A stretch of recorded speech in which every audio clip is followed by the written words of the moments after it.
Сәлеметсіз бе, білім алушылар? Бүгінгі біздің тақырыбымыз статистикалық деректер және олардың сипаттамалары, арифметикалық орта, мода, медиана, құлаш.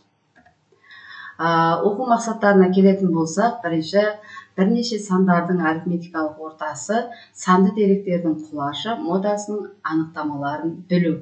Екінші, статистикалық санды сипаттамаларды есептеу.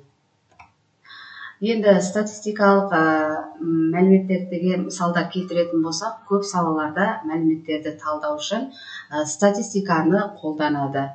Бұл қай жерде қолданады? Әмбебап дүкенінде, балабақшада, мектептерде, ауруханада және мемлекетте.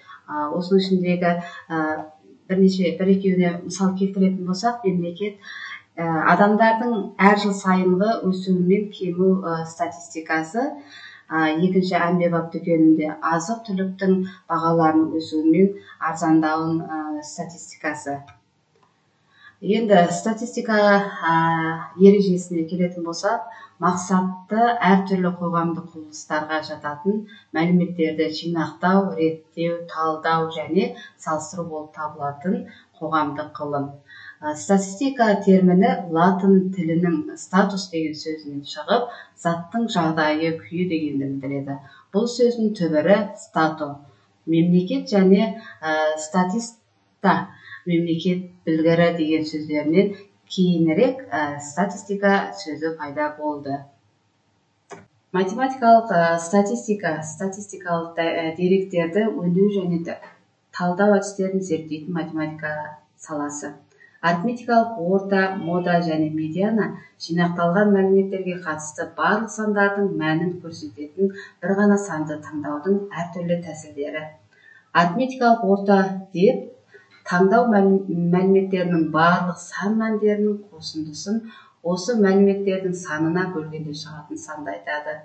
Мода ең қарапайым және жеткілікті мәліметтердің орташа сипаттамасы, яғни мода деп таңдауда ең жиі кездесетін мәнді айтады. Сандар қатарының қарапайым көрсеткіші ең үлкен және ең кіші сандар арасындағы айырымға тең сан құлаш. Бұл РВ болып табылады. Яғни мынандай формуламен жазуға болады. Белгіленуі арифметикалық орта АО, құлаш РВ, модасы МО. Енді мысал келтіретін болсақ, мәнерлеп сырғанаушылар жарысында сырғанаушылар жұбына сырғанаудағы мәнері үшін 6 әділ қазылар мүшелері мынандай ұпайлар беріліп көтерді.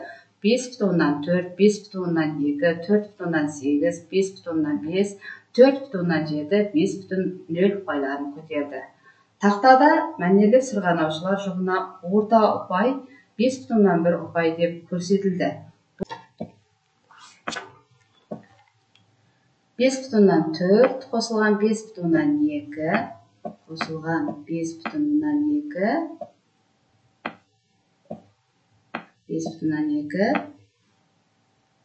қосылған 4,8 4,8 қосылған 5,5 5,5 қосылған 4,7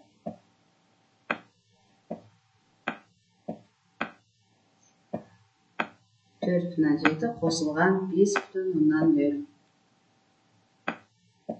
қосылған 5,0-ді 5 деп жазсақ та болады. Енді балалар санын санайық, қанша?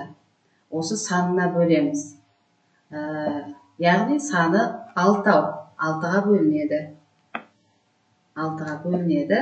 Тең, осы сандарды қосып шыққанда бізде 30,6 деген сан шығады.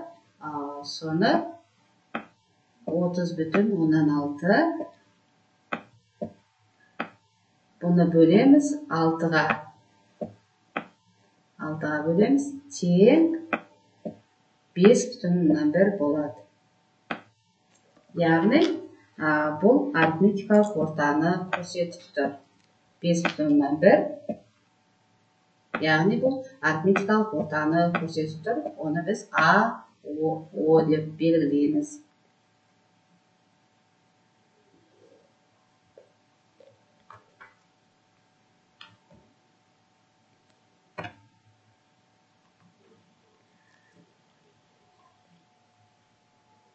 Енді бағалау критерияларына келсек, білім алушылар сандардың арифметикалық ортасын, құлашын, өзгеріс ауқымын, модасын анықтайды. Деректерді есептер шығаруда қолданады. Сабақты қорытындылау. Қандай тапсырмалар қиындық туғызды? Неліктен? Жұмыста нені ескермедіңіз? Неліктен? Нәтижені қалай жақсартуға болады? Сабақ соңында білім алушылар не арқылы рефлексия жүргіземіз. Нені білдім, нені үйрендім, нені толық түсінбедім, немен жұмысты жалғастыру қажет.